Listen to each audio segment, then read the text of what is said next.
Hey YouTube, how you guys doing today? Kevin here coming at you with a first look. Yes, a first look. These are the bikes that I've picked up from Harvey Spooner. These are the bikes that have been sitting for over 30 years in a shed. Okay? Someone had painted this bike right here purple. The bike apparently used to be blue after I pulled off the side cover. So this bike has been altered paint wise, and I don't know why anybody would paint a bike this god awful color, but they did. So so anyway, this is the one that has barely any compression. It's got some, but very little. These bikes have been sitting around for a very long time, and well, I talked to Harvey, and Harvey said, you know what, Kevin, I'm not doing anything with these bikes. They haven't really made it into my personal collection of the bikes that he would consider to be his two-wheeler family. So he says, yes, I will make the trade for you. And I said, wonderful, because I would love to do some Hondas on the channel, you know.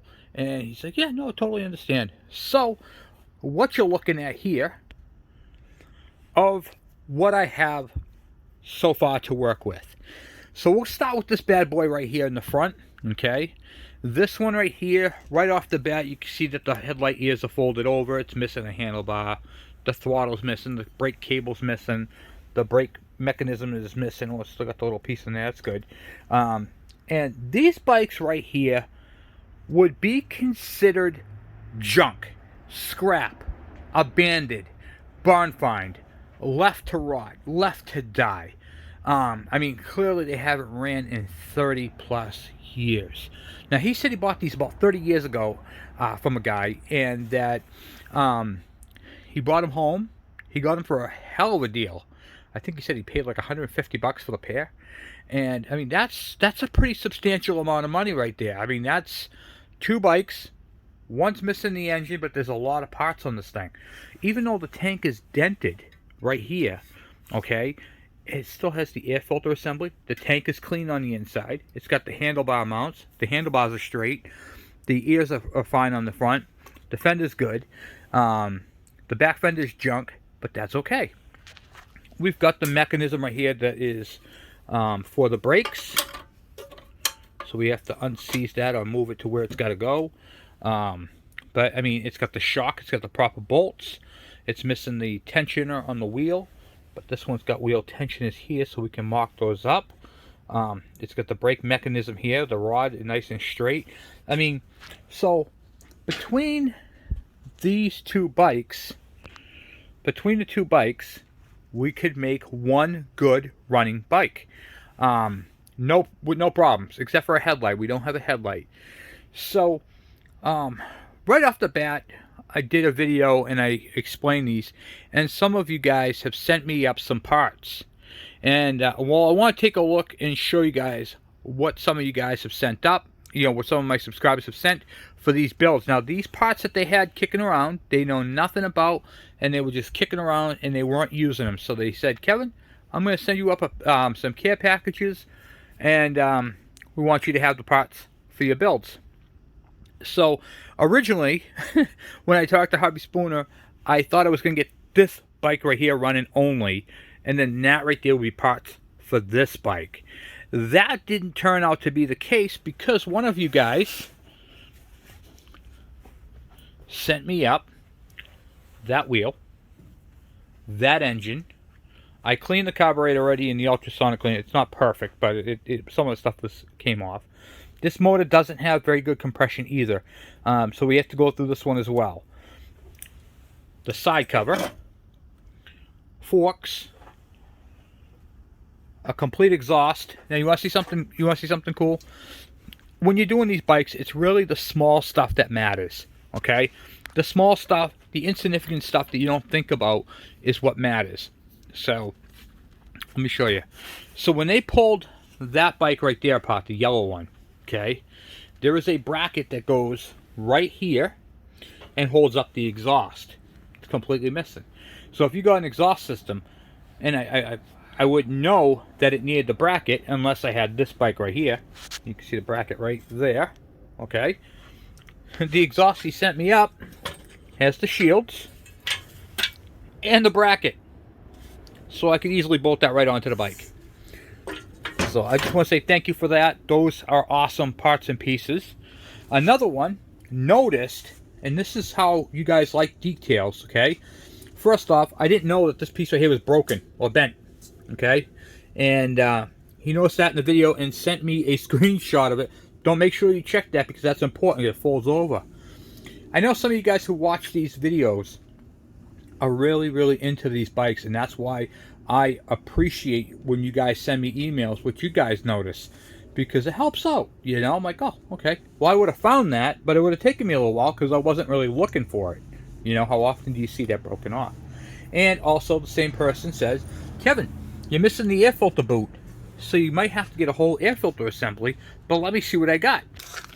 Without hesitation, send me up a brand new old stock rubber boot that goes on the air filter assembly here to the air filter assembly here. Okay, from the carb to the air filter assembly. So now that link between that carburetor and air filter can be made and have the factory air filter. So what are my plans for these two bikes?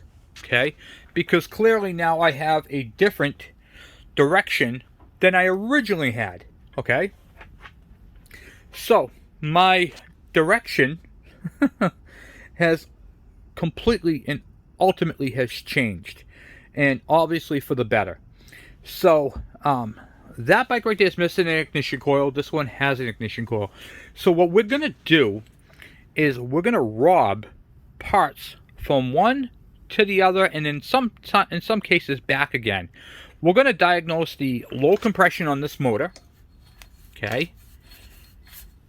Spark and fuel and see if we can get this bad boy to fire up. We're going to take this engine off the frame, strip this whole thing down, and piece by piece catalog it, straighten out these ears, and then all these parts are going to go into the sandblaster and be sandblasted. Or we're going to try removing, first before we do that, we're going to try removing the paint, because if you look right here, you can see the blue, and I want to see if we can kind of take that paint off. I'm thinking we could take off this god-awful paint and get this back to the blue color that it used to be. And I got to find the blue. You can see this bike is giving up hints. See that scratch right there? This thing was beautifully blue at one point. I don't know why they painted it this awful periwinkle color, but it is terrible looking. Maybe they decide, oh, we want it for our daughter, but you killed it. She would have been fine with a blue color, people. Leave it blue. Don't paint it that. Jeez, you could use this color for a princess. Don't desecrate a bike with this stupid color when you could have this color. Okay, that's my vent.